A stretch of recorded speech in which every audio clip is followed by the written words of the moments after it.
Oldin ota-bobolarimiz bitta xotini bo'lgan, 16 ta bolasi bo'lgan. Hozir 3 ta xotini bor, 2 ta bolasi bor. Buni ham bittasiga aliment to'lamay qochib yuribdi. Qizlar kamayib ketibdi. Meni dadam mahallani oqsoqoli.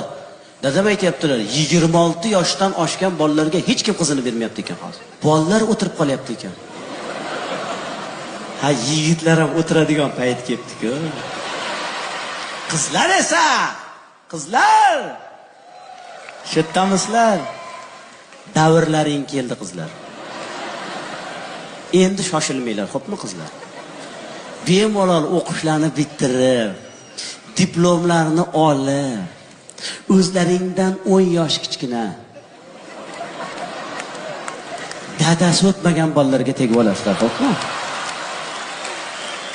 Endi qizlarimizni davri keldi.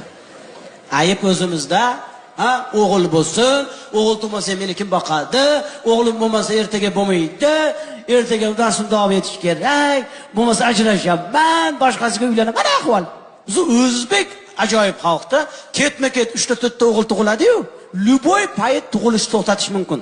Lekin ketma-ket qiz tug'sin bechora xotin. O'g'il tuqquncha tug'diradi-ya. Katta qizi bilan raddomda yotibdi. Nevaralari keladi ko'rgani. Bu jon tog'am tug'ilmadimi?